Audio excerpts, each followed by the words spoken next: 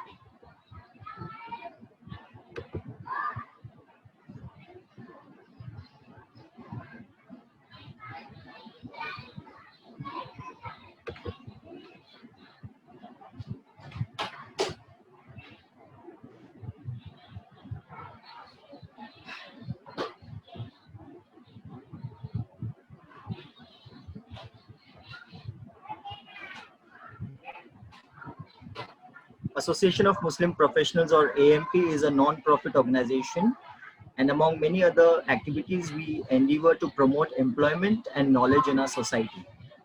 These are a few flagship projects which AMP delivers. Skill development lectures, which we do in schools. We also conduct job fairs all across India. We organize training programs, employability training programs in colleges, and we also do job drives. So these programs, employability training program and job fairs, we have also started it online, which we are doing it on Zoom due to the current situation. So these are a few activities, as I have told you: job fairs, job drives, employability training programs. So job fairs, AMP organizes all across India. Till now, we have organized 42 plus job fairs, and every job fair has a participation of minimum 50 companies and 2000 plus candidates. AMP has organized job fairs in the past in collaboration with Thane Police, Aurangabad Police, West Bengal Minority Finance Development Corporation, Andhra Pradesh State Minorities Finance Corporation, and other reputed NGOs. AMP invites corporates like TCS, Asian Paints, Reliance Group, Cafe Coffee Day, McDonald's, Team Lease, Tech Mahindra, and many other reputed corporates to participate in our job fairs. These are a few pictures and snapshots of our past job fairs. These were the on-ground job fairs before the pandemic. Job drives also are being conducted in the remote areas all across India. We see to it that we cover all the areas and rural areas wherein there are less opportunities for the candidates. We invite around 2 to 3 corporates and organize such events on a large scale. So these are a few pictures of our past job drives. Employability training programs, we do it in the most of the colleges all across India. So in our ETP sessions, we have trainers who are seasoned professionals who have in-depth understanding of employability training and committed to investing their valuable time, resources, and knowledge in grooming the candidates. So we team up with colleges from different cities all across India to conduct the employability training programs. So these are a few pictures of our past ETP programs. We also tie up with the skill training companies like Tata Trust, Whirlpool, Tech Mahindra Foundation, and we collaborate with them for the skill training. Till now, we have done 42 plus job fairs, and we have done more than 10 online job fairs, 270 plus job drives, around 200 plus employability training programs, and 4 plus online training programs which we have done. So AMP has recently launched indiazakat.com and the indiamentors.com. Indiazakat.com is India's first zakat crowdfunding platform floated by Association of Muslim Professionals with a view to bring the zakat seekers and zakat givers on a unified platform. Its objective is to undertake its operations purely with the intent of bringing socio-economic transformation in the lives of the people without seeking to generate any commercial surplus. The IndiaMentors.com strives for the development of a vibrant and progressive student community in India. To achieve this, AMP tries to reach out to every needy student of India through the medium of education, career guidance, and employment assistance. The IndiaMentors.com envisions a fully educated and empowered student community where no one is left out of the wheels of progress and development due to lack of awareness and guidance. So students who want to know more about AMP, they can log into our website www.ampindia.org, and they can also keep looking for the events which AMP organizes and try to participate in them. I would now like to introduce our expert speaker for today, Mr. Salman Zia. Mr. Salman Zia is an experienced instructor having 16 years of work experience, and he loves working with students and professionals and motivating them. He is competent in creating a learning environment that is interactive, relaxed, and enjoyable with a bundle of group activities. He has a strong acumen in training and teaching. He takes regular sessions on soft skills, campus interview preparation, communication skills. He has also trained corporate professionals. He has training.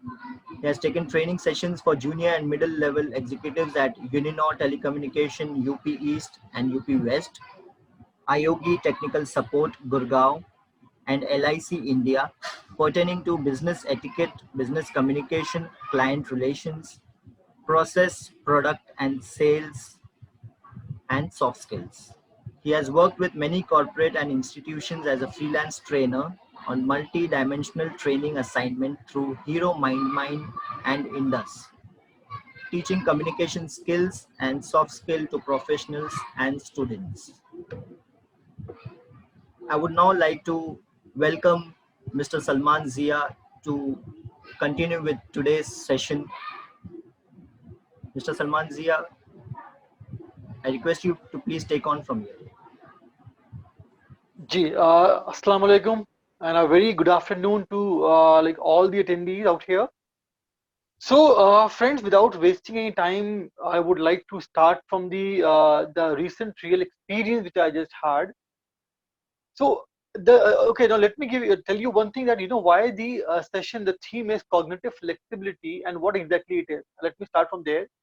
The cognitive flexibility means the ability of your brain to adopt to change. कि आपके brain की ability कि वो कितना quickly चीजों को adopt करता है, and why it is so very very important. हमारी लाइफ में माइंडसेट एक ऐसा प्रोसेस है, अगर हम उस पर काम नहीं करेंगे तो हम लाइफ में बहुत ज्यादा पीछे रह जाएंगे. It is all about updating yourself. जिस तरह से हमारे मोबाइल फोन्स में हमको नोटिफिकेशंस मिलते हैं कि few applications need updations, similarly हमारी पर्सनालिटी में, हमारे एटीट्यूड में, हमारे बिहेवियर में there are certain things which need to be updated every now and then to stay tuned as per the current country that the corporate standard. So here I would like to mention that जब हम cognitive flexibility के बारे में बात करते हैं, उसके जो बिगिनिंग जो होती है वो कहाँ से होती है एग्जैक्टली, वो होती है कि हमारे अपने आप के आसपास के एनवायरनमेंट में हमारी अपनी अडॉप्टेबिलिटी को लेकर के। Let me give example, school से हम कॉलेज में जाते हैं, कॉलेज का एनवायरनमेंट बहुत डिफरेंट होता है, नए तरह के लोग मिलते हैं, नई तरह की सोच अप्रोच होती है। हम ऑफिस में काम करने जाते हैं, we will get to know the different people. That's about cognitive flexibility, how quickly we adopt to change. For example, I'm a like resident of a different state and I'm having a job in Bangalore or Chennai or different state altogether. How would I cope up? About the cognitive flexibility. तो यहाँ पे recent example share करूंगा friends मैं आपके साथ, जो कि campus में अभी रिसेंटली हुआ है. Right, I was the witness of the event at the campus of one company, that is the Daro Education. इस कंपनी में जब जिन बच्चों ने कैंपस के लिए गए थे, उस सेशन को मैंने लाइवली अटेंड किया. अटेंड करने के बाद में मैंने कुछ बच्चों से मैंने बात की, और उनके जो प्रॉब्लम थी, वो प्रॉब्लम ये नहीं थी कि वो ज़ारो को लेके कॉम्पिटेंट नहीं थे, उनकी कम्युनिकेशन स्किल्स में फ्लॉजेस थे. उनकी सबसे बड़ी प्रॉब्लम ये थी, मैं आपको 2-4 एग्जांपल दे रहा हूँ जिनको मैंने वर्ड टू वर्ड मैंने डिस्कस किया बच्चों से. एक स्टूडेंट की प्रॉब्लम ये थी कि उसको मालूम था कि उसके साथ जो ग्रुप में 4 लोग बैठे हुए हैं, वो बहुत ज्यादा कॉम्पिटेंट नहीं है, उनकी लैंग्वेज, उनकी कम्युनिकेशन अच्छी नहीं है. This guy was having a kind of over confidence. वहीं दूसरे केस में एक बच्चा जो जरूरत से ज्यादा एक्साइटमेंट के अंदर आ गया, उससे मैंने पूछा कि आपने ऐसा क्यों किया. ही सेड क्योंकि मेरे बैच में सारे परफॉर्मर्स बैठे हुए थे, मुझको लगा ऐसा तो नहीं होगा कि मैं मेरी परफॉर्मेंस दिखाई ना पड़े, because of which I that I was overexcited and I ruined my entire performance. So guys, this is what the mindset is going to play a role, and the cognitive flexibility is being important. कि हमें हमारे cognitive flexibility के through अपने mind को train करना है, उसको control करना है, ताकि हमारे सारे के सारे जितनी भी रिएक्शंस हैं वो रिस्पॉन्सेज में कन्वर्ट हो जाएं. I repeat my words again कि हमारे जितने भी रिएक्शंस हैं वो रिस्पॉन्सेज में कन्वर्ट हो जाएं. अगर हमारे रिएक्शंस बने रहेंगे, रिएक्शन का मतलब ये होता है किसी भी चीज के ऊपर अनप्लान्ड स्टेटमेंट या अनप्लान्ड नॉन वर्बल रिएक्शन, और रिस्पॉन्स का मतलब ये होता है कि आपने सुना, आपने समझा, आपने अपने response को plan किया, now finally you are going ahead with that. So this is a very big difference between reaction and responses. So cognitive flexibility is going to help you to come up with your own problem solving things, to come up with your own thought process, and that too without any other different perception. So guys, जैसे कि हमने बताया हमने आपको कि cognitive flexibility के बारे में, right, ability to adopt to change. Medical science कहती है कि किसी भी स्किल को अडॉप्ट करने में जो ब्रेन को जो टाइम लगता है, that is about 15 days and the maximum time is 25 days. तो ये जो 15 days की बात हो रही है, किसी भी टास्क को हम रिपीटेडली करेंगे, जानबूझ के सुबह से लेकर शाम में हम उसको रिपीटेडली करेंगे और 15 days तक परफॉर्म करेंगे, तो हमारे दिमाग की इतनी कैपेबिलिटी है, इतना पोटेंशियल है उसके अंदर कि वो हमारे स्किल का हिस्सा बन जाएगी. और उसके स्किल का हिस्सा बनने के बाद में ऑटोमेटिकली हमें प्रॉब्लम नहीं होगी. बहुत सारे यंगस्टर्स इस बारे में they themselves said that कि उनको इंग्लिश कम्युनिकेशन स्किल्स में प्रॉब्लम होती हैं, they are not able to speak in English. But the challenge is what? The problem is what? That they do not realize that the problem is not that the English. Problem is could be hesitation. Problem is could be lack of self-confidence. Problem could be any. But if you think that you do not know how to speak in English, that cannot be the problem. Because if you can write English, right, if I give you a topic to write on, if you can write English, it means that yes, if you know English and you can speak English. Only one difference that जब हम लिखते हैं time ज्यादा मिलता है, जब हम बोलते हैं तो टाइम कम मिलता है. That is the only difference. Otherwise English is there with us. So guys, now coming back to how this cognitive flexibility is going to be very impactful, talking about your campus placement situation scenario. जैसा कि example दिया मैंने आपको अभी कि अगर हम किसी भी प्री ऑक्यूपाइड माइंडसेट के साथ में किसी भी कैंपस में अपीयर करने जाएंगे, I repeat my word once again, preoccupied mindset के साथ में हम किसी भी कैंपस में परफॉर्म करने जाएंगे, तो ये हमारी परफॉर्मेंस को डेफिनेटली इफेक्ट करने वाला है. बिकॉज प्री ऑक्यूपाइड माइंडसेट में क्या होगा, हमारी लिसनिंग स्किल्स पुअर हो जाएंगी. और एक स्टेटमेंट कहा जाता है, the one who is not a good listener can never be a good speaker.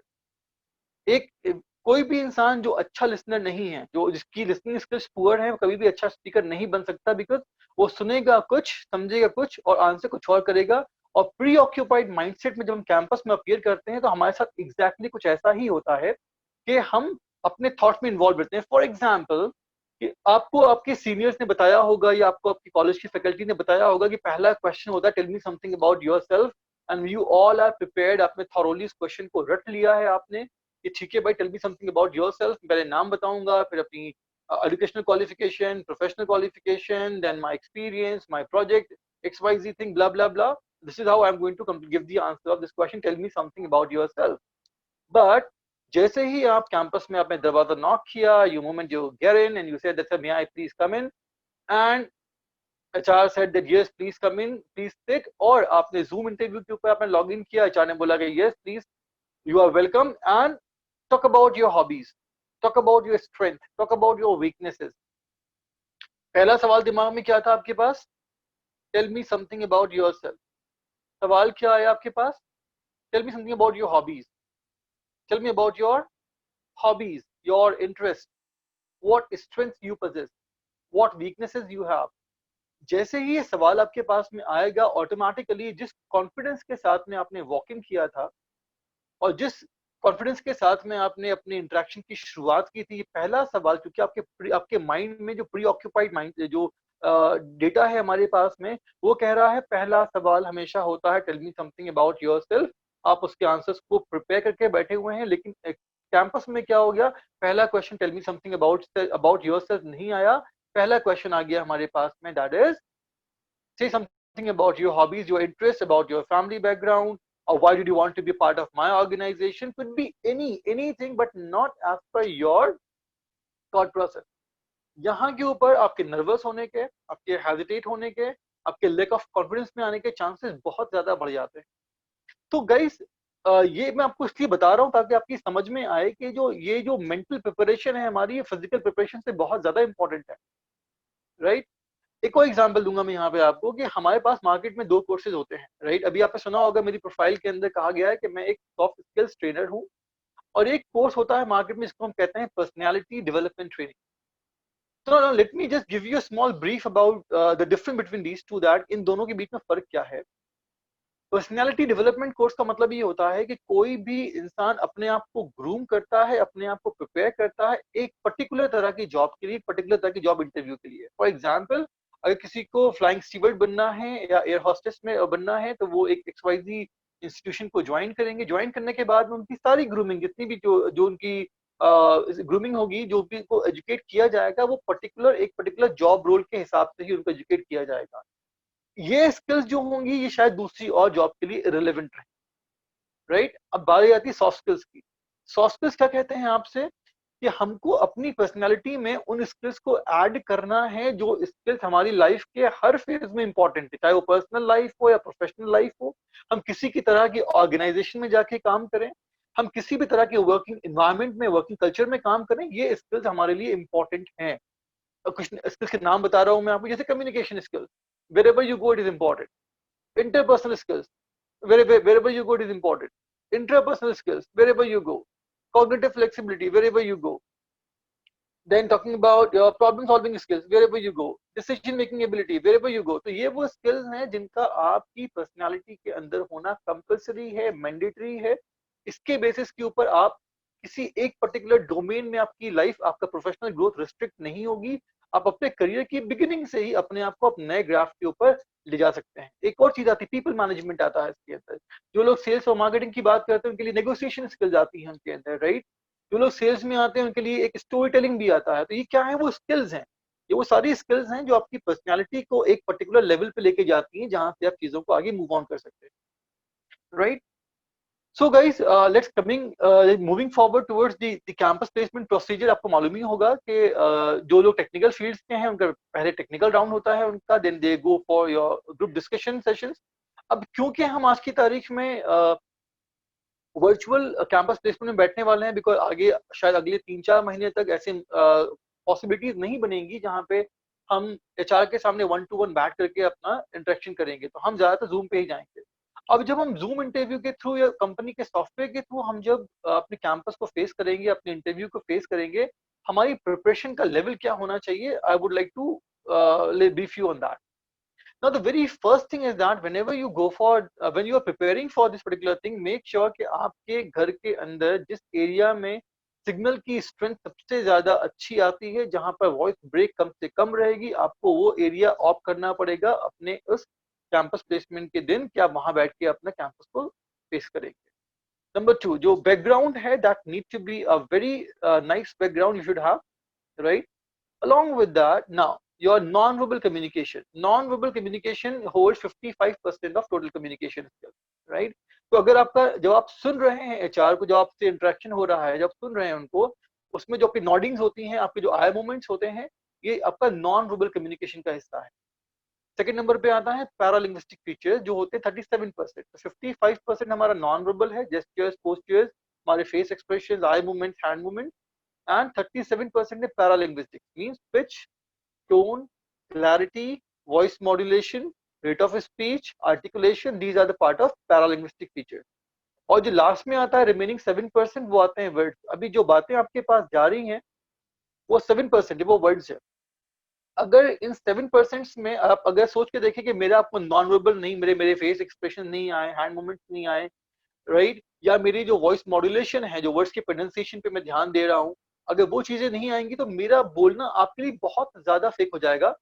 एक छोटा एग्जांपल दे रहा हूँ मैं आपको, अगर आप मुझको ध्यान से सुनेंगे आप, अगर तो मैं यहाँ पे वॉइस मॉड्यूलेशन को रोक रहा हूँ और अपने नॉन वर्बल को भी रोक रहा हूँ, तो you can simply see that कि how is it going to be, how bad it is going to B.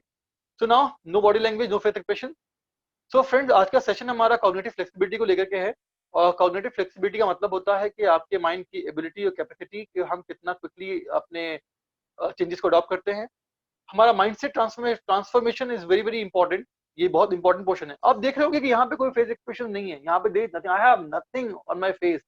जब इस फेस के ऊपर एक्सप्रेशन ही नहीं आएंगे तो मुझे सामने वाला देख करके कुछ देर देखेगा, कुछ देर के लिए बर्दाश्त के काबिल रहूंगा, उसके बाद में चीजें बहुत मोनोटोनस हो जाएंगी।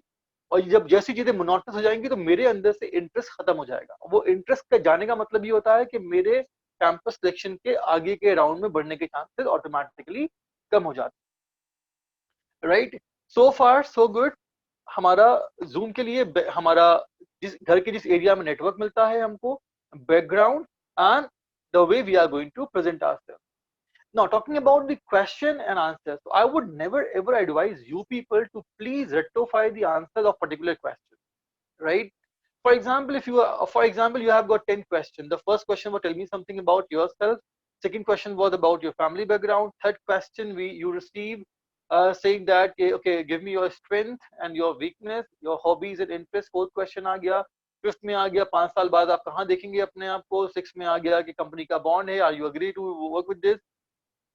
सॉरी, नेक्स्ट में आ गया कि लाइक कंपनी के लिए आपको लाइक साउथ में शिफ्ट करना पड़ेगा, are you able to relocate.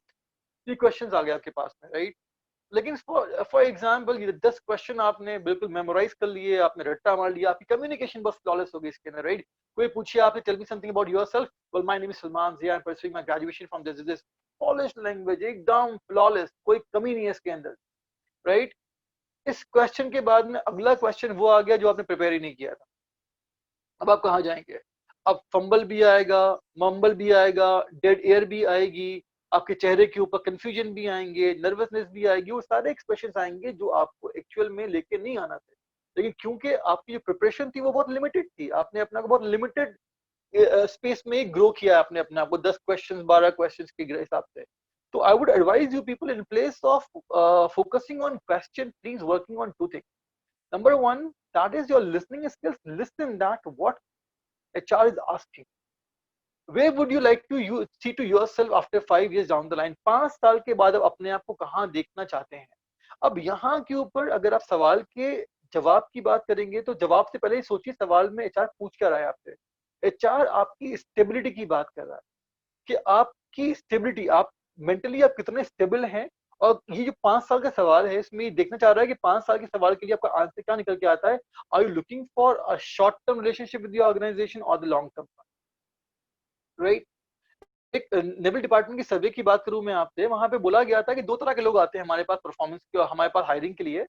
एक वो आते हैं जिनका परफॉर्मेंस लेवल बहुत ज्यादा हाई होता है लेकिन उनका ट्रस्ट लेवल बहुत कम होता है। Performance level is very very high but the trust level is very very less, right? Performance में they can do everything, you gave them a task and they will do it, but the trust factor, the loyalty factor is very very less. और दूसरे पे क्या आते हैं जो average performer है, जो टॉप परफॉर्मर है उससे बहुत नीचे, एवरेज परफॉर्मर है, एवरेज में है, और उनका ट्रस्ट फैक्टर जो है बहुत ज्यादा ट्रस्टवर्दी है, बहुत ज्यादा लॉयल है। तो यहाँ कहा जाता है, ऑर्गेनाइजेशन के लोग कहते हैं कि ये वो लोग जिनके पास ट्रस्ट फैक्टर है और जिनकी परफॉर्मेंस लेवल थोड़ा सा कम है, उनके साथ तो हम कॉम्प्रोमाइज कर लेंगे, हम परफॉर्मेंस पे कॉम्प्रोमाइज कर लेंगे, हम ट्रेनिंग प्रोवाइड करेंगे उनको, अपने ऑर्गेनाइजेशन में उनको वक्त देंगे सिस्टम के साथ में ग्रो करने के लिए, राइट। लेकिन उनका लॉयल होना इंपॉर्टेंट है, ऑर्गेनाइजेशन के साथ में एसोसिएट रहना जरूरी है। That is the trust factor. किसी इंसान का परफॉर्मेंस फैक्टर बहुत हाई है, बट ये जो माइंड है ना, वो फिकल माइंडेड है, वो अपने डिसीजन पे कायम नहीं रहता। 3 महीने के बाद कोई जॉब, 6 महीने के बाद कोई जॉब। तो ऐसा जो कैंडिडेट होगा वो कभी भी लॉन्ग बोलते ना कि अपने चैलेंजेस को फेस नहीं कर पाएगा, पॉसिबल नहीं है। और एक वक्त के बाद में, 2 साल के बाद, 3 साल के बाद रिज्यूम की जो कंडीशन है वो इतनी बुरी हो जाएगी कि आपको प्रेजेंट करने में भी शर्म आएगी, राइट। सो ये बात ध्यान रखनी है हमको कि क्वेश्चन के अंदर एचआर जिस चीज पे फोकस कर रहा है, अभी फॉर एग्जांपल कुछ एचआर बात कर रहा है आपसे स्ट्रेंथ के बारे में, एचआर ने पूछा can I have your strength. अब दो चीजें दिमाग में आएंगी, स्ट्रेंथ कौन सी होंगी हमारी। आप फार्मेसी के स्टूडेंट्स हैं, अब फार्मेसी के को लेकर के फार्मेसी की जो रिक्वायरमेंट्स होती हैं, जो मेजर रिक्वायरमेंट्स होती है फार्मेसी स्टूडेंट के लिए, उसके हिसाब से अगर आप कोई भी ऐसी स्ट्रेंथ बताएंगे जो उनके मिनिमम क्राइटेरिया, मैक्सिमम क्राइटेरिया को फिल कर रहा हो, वो आपकी स्ट्रेंथ हो, तो ऑटोमेटिकली आपके आगे बढ़ने के चांसेस ज्यादा होते हैं। लेकिन अगर आप स्ट्रेंथ पे उन चीजों पे फोकस करते हैं जो कि कंपनी की रिक्वायरमेंट में ही नहीं आती, तो ऐसी स्ट्रेंथ को लेकर के भी कोई बहुत ज्यादा आपको बेनिफिट नहीं मिलेगा। तो कहीं ना कहीं here you have to plan your interview, आपको अपने इंटरव्यू को प्लान करना पड़ेगा। और कब प्लान होगा, जब आप क्वेश्चंस के आंसर्स को रट्टोफाई नहीं करेंगे, आप रटेंगे नहीं, बल्कि आप अपने आंसर्स को क्रिएट करेंगे as per the requirement of the organisation and the industry. I hope you got my word, right. अब इसके लिए इंपॉर्टेंट क्या है, इसके लिए इंपॉर्टेंट है क्रिएटिविटी। और आई बिलीव दैट कि दुनिया में ऐसा कोई भी इंसान नहीं है जो क्रिएटिव ना हो। हर इंसान के पास में अपने अपने हिसाब से पोटेंशियल है, हर इंसान के अंदर एक कैलिबर है, एक टैलेंट है, हर इंसान के अंदर क्रिएटिविटी। ऐसा कोई इंसान नहीं होगा जिसकी लाइफ में कोई क्रिएटिविटी ना। लेकिन ये जरूर है कि हम अपने आप को अंडर एस्टिमेट जरूरत से ज्यादा करते हैं और अपने क्रिएटिविटी को शोकेस नहीं करते, because of because we are so very conscious कि लोग क्या कहेंगे। तो फ्रेंड्स, मेरी छोटा सा स्टेटमेंट है, आई होप कि सुनने के बाद में आपके भी फेस पे स्माइल आएगी। आप कुछ करोगे तो भी दुनिया कहेगी, और आप कुछ नहीं करोगे तो भी दुनिया कहेगी। when you do something people will say talk about you, when you don't do something people will talk about you। जब दोनों कंडीशन में आपके बारे में बात होनी है तो कुछ करके लोगों को मुद्दा दे बात करने की बजाय इसके कि ना बिना कुछ किए हुए आइडल बैठे हुए हैं लाइफ के अंदर, अपने कंफर्ट जोन के अंदर बाहर निकल के आ नहीं रहे, चैलेंजेस प्रॉब्लम्स को फेस नहीं कर रहे, तो हमारा जो स्किल डेवलपमेंट है वो भी बिल्कुल स्टॉप होकर रखा हुआ है, वो भी आगे नहीं बढ़ रहा है, right. It is better to go ahead and do something and do all the required things which is important। तो क्रिएटिविटी की बात करते हैं, तो क्रिएटिविटी कैसे आएगी।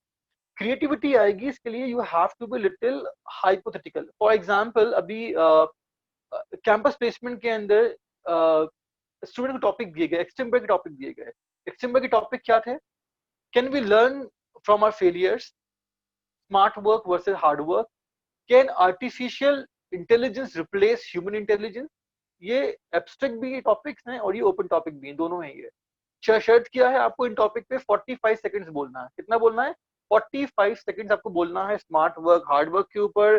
क्या हम हमारी गलतियों से, अपने फेलियर से सीख सकते हैं, क्या आर्टिफिशियल इंटेलिजेंस ह्यूमन इंटेलिजेंस को रिप्लेस कर सकता है। ऐसे बहुत टॉपिक है, जीरो है, गॉड है, and a book without pages, a body without soul, number 0, number 8, number 3, blue white green black colours आ गए, राइट। तो बहुत टॉपिक ऐसे आते हैं हमारे पास में इंटरेक्ट करने के लिए, बोलने के लिए।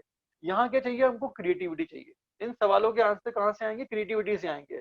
ऐसे में फोकस क्या है, ऑर्गेनाइजेशन की डिमांड क्या है, फोकस क्या है, they want you to be good communicator, they want you to speak for 45 second. यहाँ पे कंटेंट बहुत ज्यादा इंपॉर्टेंट नहीं होता, यहाँ के ऊपर आपका कम्युनिकेशन स्किल्स बहुत इंपॉर्टेंट होती है, right। So guys, this is about that, the very basic information about your like interview questions.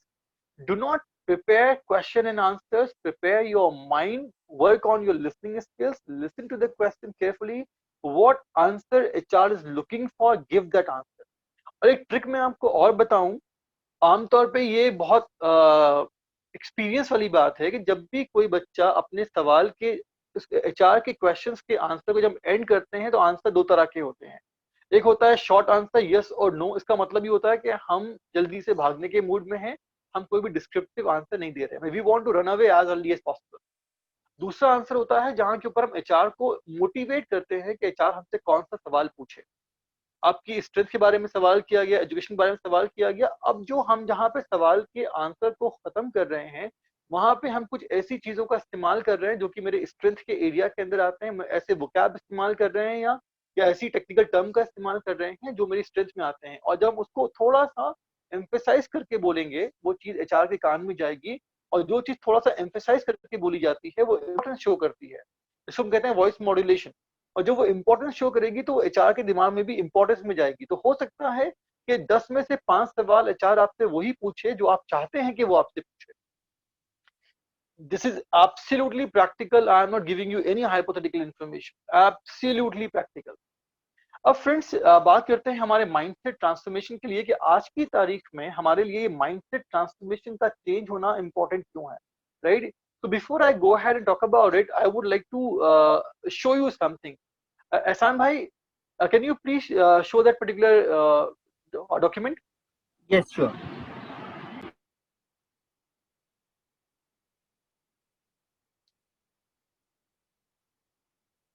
तो ये जो डॉक्यूमेंट है ये बताएगा आपको कि हम किस एरा में रह रहे हैं अभी आज की तारीख में, और हमारे पास में अभी आगे क्या क्या प्रोसीजर्स हैं, क्या क्या चीजें हैं।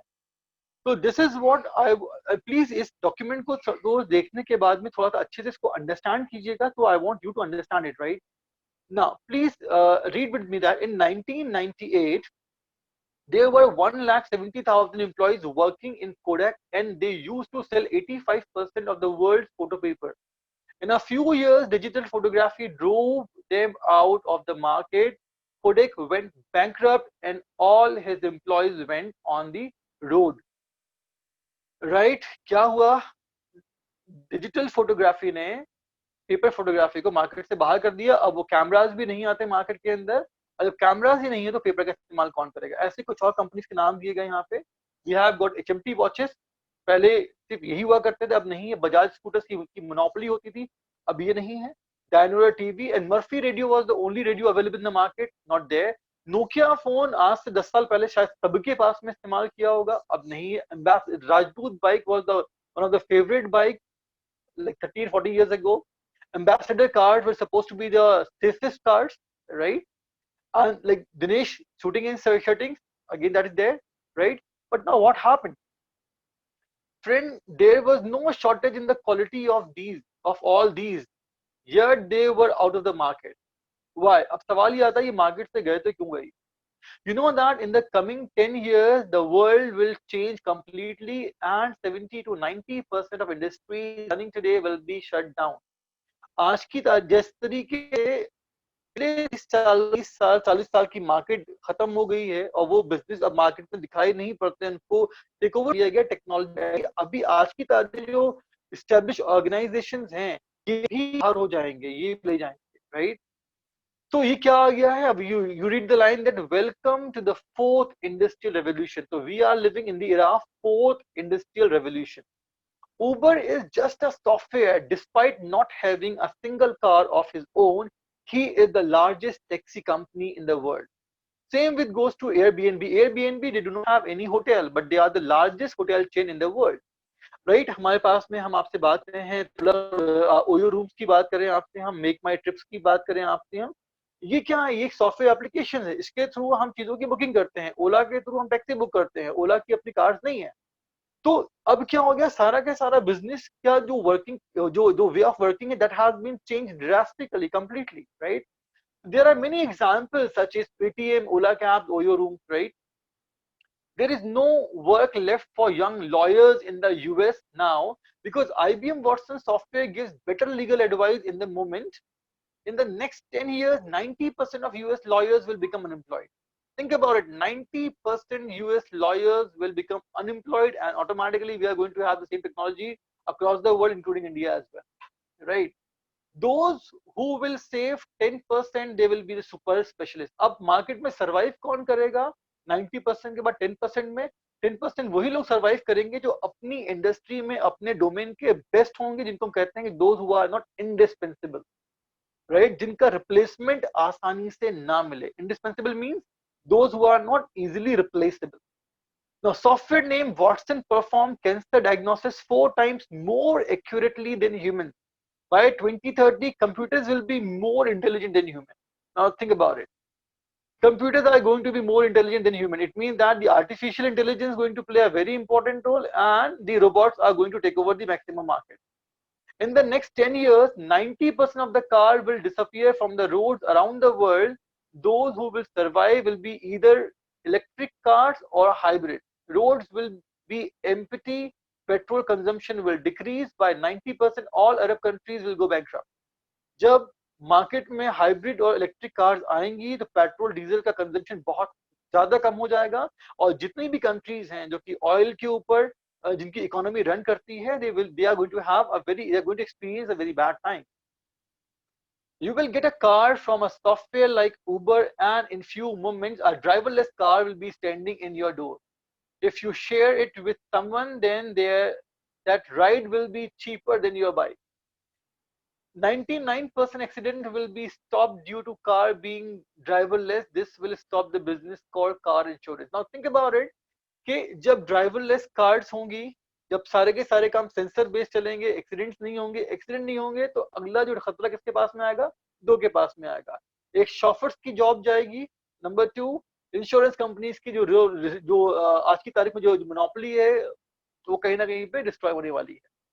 No employment like driver will be left on earth when 90% of the car disappears from cities and roads. Problems like traffic and parking will absolutely disappear because one car will equal to 20 cars today. Now, 5 or 10 years ago, there was no such place where there is no PCO. Then when the mobile phone came in everyone's pocket, then the PCO started to shut down. Then all those PCOs people started selling the recharge of the phone. Now even recharge is standard online. Have you ever noticed nowadays even third shop in the market nowadays a mobile phone shop, sales, service, recharge, accessories, repair materials. आपके आसपास जाके देखिए, आपको दिखाई पड़ेगा कि ये जितनी भी शॉप्स है सारी के सारी कौन सी होगी मिलेंगी आपको, सब मोबाइल रिपेयर एक्सेसरीज मिलेंगी आपको. And there will be a time that there will be a new technology and these things are also going to be vanished. अब हम बात करते हैं पैसे की बात करते हैं. Now everything is done with Paytm. Now people have started booking railway tickets from their phones to no money transaction are also changing. Currency notes were disappeared by plastic money either, and now it has become digital in a transaction. और जब से हम pandemic की बात करें, corona की बात करें, तो exchange of currency is become very dangerous. So maximum people are using those applications only. Right? Even people do not want to use the plastic money, plastic card. They don't swipe. They only scan QR code and make the payment. The world is changing very fast. Keep the eyes and ears open, or else you will be left behind. Prepare to change over time. Yes, prepare to change over time. अभी आपके पास time है अपने आप को change करने के लिए, और अगर आपने इस चेंजेस को अभी एक्सपीरियंस करना स्टार्ट नहीं किया तो मेरे ख्याल जब आप मार्केट में आएंगे तो आप ऑलरेडी आउटडेटेड कहलाएंगे. Hence, a person should also keep changing his business and his nature over time. Time to time, update and upgrade yourself. Move with time and achieve success. Yes, and have a nice day too. All right. So what exactly it means? Why I showed this to you? Because I want you to understand कि किस तरीके से market scenarios बदल रहे हैं, process and procedures change हो रहे हैं, technology advancement बढ़ता जा रहा है, artificial intelligence ह्यूमन को रिप्लेस करने की बिल्कुल तैयारी पे लगा हुआ है. और आज की डेट में कोई सर्वाइव कर सकता है अगर तो सर्वाइवल उसका पॉसिबल है जिसके पास में क्रिएटिविटी है, जो out of the box creativity की बात कर सकता है. Right? I hope that this will make sense to you, that this is what I'm trying to make you understand, that creativity and out of the box creativity is going to be very very very very important. Right? किसी भी problem को solve करने के लिए मैं आपको यहाँ पे 2 एग्जांपल शेयर करता हूँ मैं आपसे. हमारी जरूरत अभी भी मार्केट में क्यों है, why we are still irreplaceable, हम अभी भी irreplaceable क्यों हैं. पहला एग्जांपल ये दूंगा मैं आपको. The first example is that कि जेट एयरवेज ने एक रोबोटिक प्लान लगाया था अपने ट्विटर कंप्लेंट्स को और चीजों को हैंडल करने के लिए. राइट।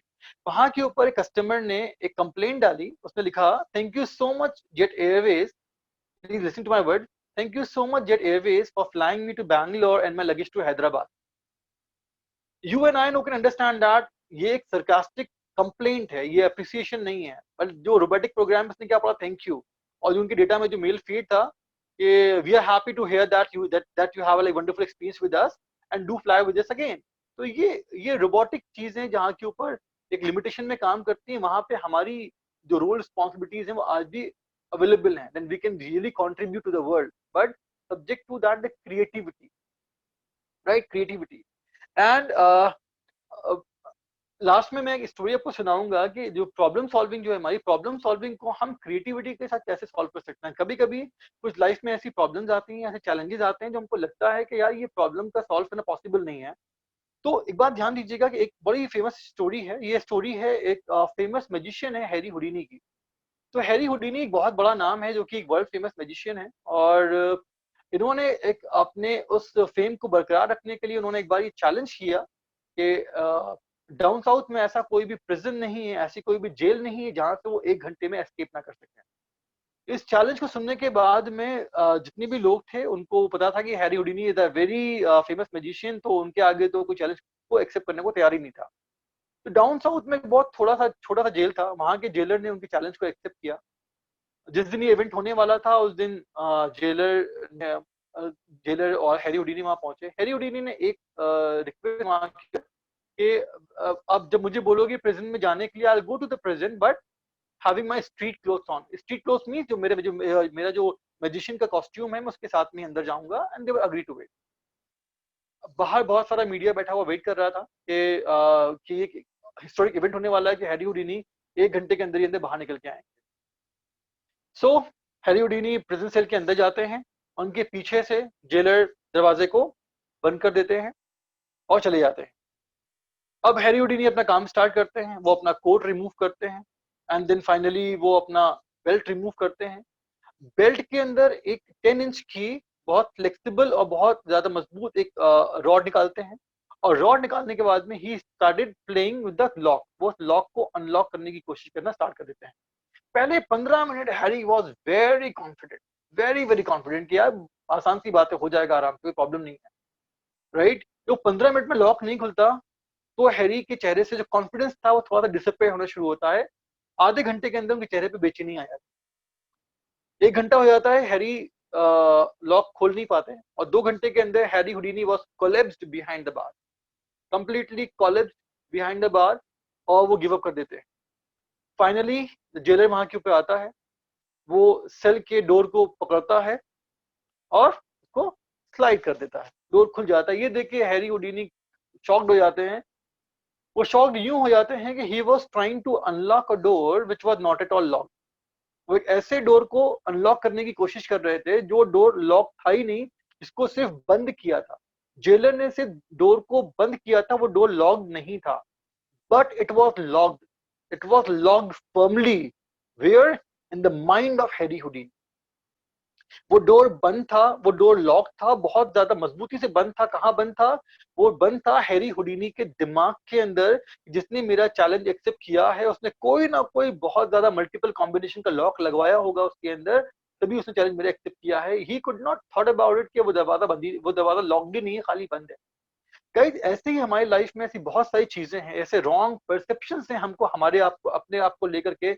मैं ये नहीं कर सकता, आई कैन और आई कांट के बीच की लड़ाई होती रहती है। मैं आपको अभी एडवाइस करूंगा, मैं एक पेपर लीजिए, उस पेपर को 2 हिस्सों में डिवाइड कर दी। एक में लिखिए, अपने राइट हैंड पे लिखिए आई कैन, और लेफ्ट पे लिखिए I can't. I can challenge you, आपकी आई कैन की लिस्ट बहुत छोटी होगी, आपकी आई कांट की लिस्ट बहुत लंबी होगी। क्यों? तो सबसे इंपॉर्टेंट बात क्या मालूम है क्या? सबसे इंपॉर्टेंट बात, आपके जितने भी आई कांट है ना, प्लीज मार्क माय वर्ड, बहुत केयरफुल सुनिएगा। आपके जितने भी आई कांट हैं, I can challenge you, they are neither tried not tested. आपके सारे के सारे I can't neither tried not tested, इनको आपने कभी भी ट्राई किया ही नहीं है, और खुद से ही मान के बैठ गए हैं कि मुझसे नहीं होगा। इसको हम हमारी ट्रेनिंग की फील्ड में कहते हैं, या तो इसको आप स्टेज फियर मान लें कि आपके अंदर हिम्मत नहीं है, आप अपने आप को अंडर एस्टिमेट करते हैं, या इसको हम कह सकते हैं, दूसरे टर्म की बात करें तो कंफर्ट जोन। हम हमारे कंफर्ट जोन में जितने एरिया में हमको सेफ खेलना आता है, उतने ही एरिया में हम सेफ खेलते हैं, उसके बियॉन्ड जाने का हौसला हमारे अंदर नहीं है, वो लगता है कि इसके बियॉन्ड हम नहीं जा सकते। तो हम एक लिमिट में सेफ गेम खेलते हैं और चैलेंजेस को हम अब लाइफ से बहुत दूर रखते हैं, और जब तक लाइफ में चैलेंज नहीं लेंगे, कुछ बड़ा करने की प्लान नहीं करेंगे, तो कुछ बड़ा लाइफ में हो भी नहीं पाएगा। तो एहसान भाई, आई थॉट दैट यहाँ से हम Q&A स्टार्ट करें।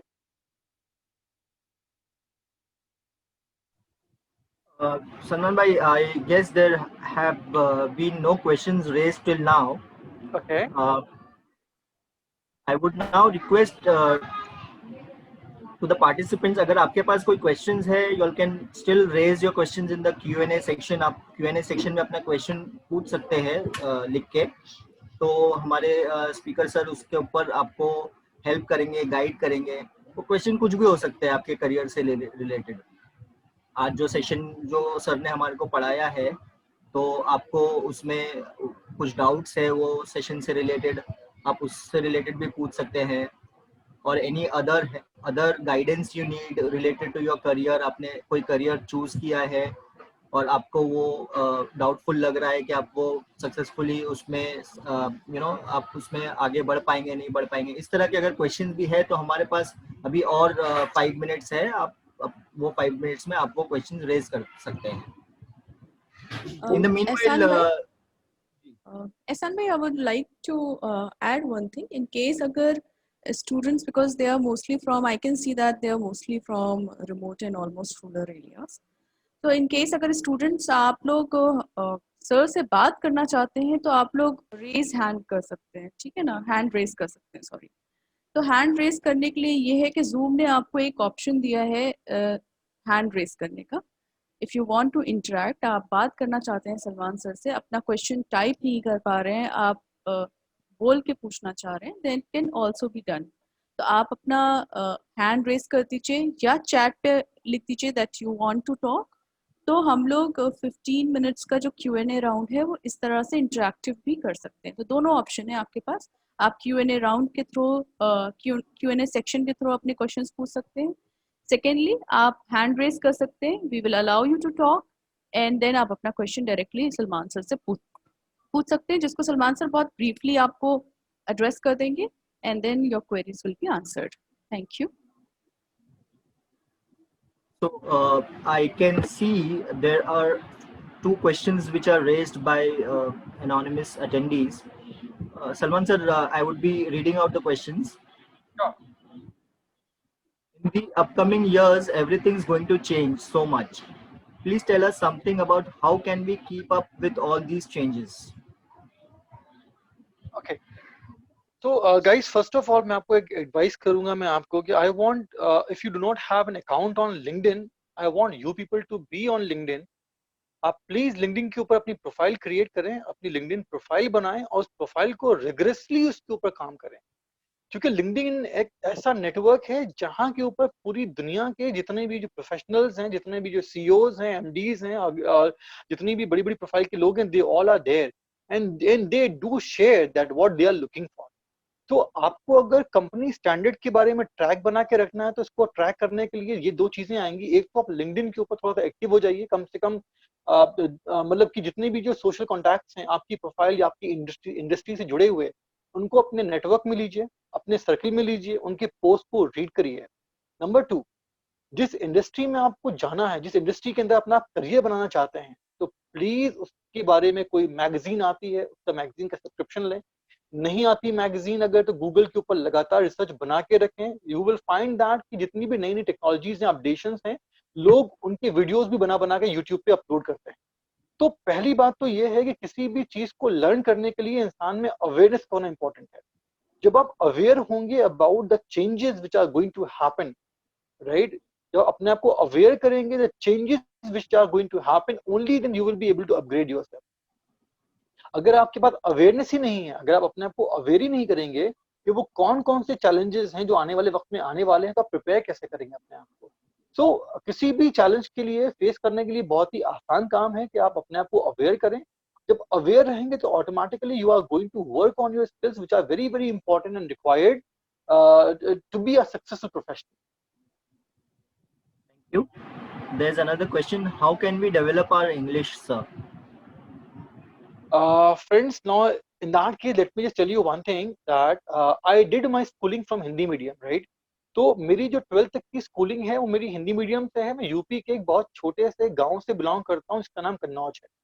और कन्नौज में मेरी 12th की स्कूलिंग है। आज की तारीख में कन्नौज भले एक डिस्ट्रिक्ट है, लेकिन अगर मैं आपसे बात करूँ 90s की 80s और 90s की बात करूँ मैं आपसे, तो मेरा 99 में मेरा कंप्लीट हुआ 12th मेरा। और उसके बाद जब मैं ग्रेजुएशन के लिए भोपाल में आया तो I was very very very poor in English. मतलब पुअर क्या, मतलब एक सेंटेंस बोलना नहीं आता था। तो एक बात तो फ्रेंड जो मैंने अपनी लाइफ की जर्नी में सीखी है कि लाइफ में ना कुछ भी करने के लिए कंफर्ट जोन से बाहर आना पड़ेगा। लोग क्या सोचेंगे, लोग मजाक उड़ाएंगे, लेग पुलिंग करेंगे, ये करेंगे वो करेंगे। जो करने वाले हैं वो अपना काम करेंगे, और जो आपको करना है वो प्लीज अपना काम करिए। अगर आपको इंग्लिश पे काम करना है तो प्लीज इंग्लिश पे काम करिए। 3 तरीके आपको मैं बताता हूँ जिन तरीकों पे मैंने काम किया है। पहला तरीका प्रैक्टिकल एक्सपीरियंस है फिर, हाँ बिल्कुल प्रैक्टिकल एक्सपीरियंस है मेरा। पहला कि मैं फ्री टाइम के ऊपर कस्टमर केयर में कॉल लगाता था, कस्टमर केयर वालों से इंग्लिश में टूटी फूटी इंग्लिश में, गलत इंग्लिश में सवाल करता था। How can I activate my caller tune, how can I deactivate SMS alert, फलाना कुछ भी इवैल्यूएट। मेरा कंसर्न ये तो था ही नहीं कि मुझे एक्टिवेट करना है या डीएक्टिवेट करना है या प्लान जानना है। मेरा कंसर्न था कि मुझको इंग्लिश बोलने के लिए एक माहौल चाहिए। आंखों में आंखें डाल के बोलने में शर्म ज्यादा आती है, झेप ज्यादा आती है। तो ऐसा तरीका निकालूं जहां से अगला आदमी मेरे सामने था। The first thing, right. Number 2, 1-800 toll free number series है, किसी भी प्रोडक्ट की इंक्वायरी कर लीजिए कॉल लगा करके। आपको जॉब की रिक्वायरमेंट है या नहीं है, पेपर में ऐड निकल के आते हैं, कॉल लगाइए, जॉब के बारे में इंक्वायरी कर लीजिए। What are the prerequisite, what you are looking for in a candidate, ask questions, right. उसके बाद में तरीका और भी है, जब आपको थोड़ा सा फियर कम हो जाए तो पब्लिक पे आ जाइए। आपके घर के आसपास जो भी नजदीक में ऑटो स्टैंड है या बस स्टॉप है वहां आ जाइए। बस स्टॉप पे आके 15 मिनट रोज दे दीजिए। एक छोटा सा फ्रेज है इंग्लिश में, इसे याद कर लीजिए, कुड यू प्लीज। बड़ा आसान फ्रेज है, कुड यू प्लीज। इसके बाद जो मर्जी आए पूछ लीजिए उनसे। Could you please tell me is there any cyber cafe, could you please tell me is there any medical store, could you please tell me how can I reach Vijayanagar, right. इसका फायदा क्या होगा, भले सामने वाले को इंग्लिश आए या नहीं आए, वो सुन लेगा मेडिकल स्टोर, वो सुन लेगा साइबर कैफे, वो सुन लेगा विजयनगर। तो वो आपको ऑब्जेक्ट पकड़ के बता देगा कि विजयनगर आपको ऐसे जा सकते हैं, साइबर कैफे यहाँ मिल जाएगा आपको, या ये लोकेशन के ऊपर आपको चीजें मिल जाएंगी। तो this is the only thing, आपको प्रैक्टिस ही करनी पड़ेगी इंग्लिश के लिए। आईने के सामने बैठने से, न्यूज़पेपर पढ़ने से आपकी रीडिंग अच्छी होगी, स्पीकिंग अच्छी नहीं होगी। इंग्लिश मूवीज देखने की बात करते हैं कि नीचे कैप्शन में आता है, तो मैं आपको पूछना चाहूंगा कि कितनी देर के बाद आपका फोकस इंग्लिश की लर्निंग से हट करके मूवी में चला जाता है, राइट। और हम जब मूवी देखने बैठ जाएंगे तो इंग्लिश तो लाजिम बात है हमको नहीं आ पाएगी, राइट। तो एक ही तरीका है, कंफर्ट जोन से बाहर आए, और जो बताया है मैंने आपको उस पर काम करना स्टार्ट करें। विद इन 15 to 20 डेज, जिस दिन आपका हेजिटेशन निकल जाएगा, ऑटोमेटिकली आप फ्लुएंसी आना शुरू हो जाएगा। जी भाई। Thank you very much. There's another question from Mr. Shivam Paul. जी How can we make ourselves better every day and in such a way that we would be needed every time? Okay, very nice question Shivam. Shivam, soft skills का एक principal है, इस principal को हम कहते हैं appreciate the differences. I repeat again, appreciate the differences. लेकिन होता क्या है कि हमारे साथ में मामला उल्टा है। हम डिफरेंसेस को अप्रिशिएट करना कम करते हैं और क्रिटिसाइज ज्यादा करते हैं, राइट। जब हम क्रिटिसाइज करते हैं तो सामने वाले की जो खूबियां हैं ना वो कमियों में बदल जाती है। तो अगर आपको अपने अंदर स्किल डेवलपमेंट की बात करनी है तो आप में और लोगों के बीच में जो डिफरेंसेस हैं जिनको दुनिया अप्रिशिएट करती है, बजाय जेलस फील होने के, बजाय ऑफेंडेड फील होने के, उन स्किल्स को एक्वायर करने की बात करें, राइट।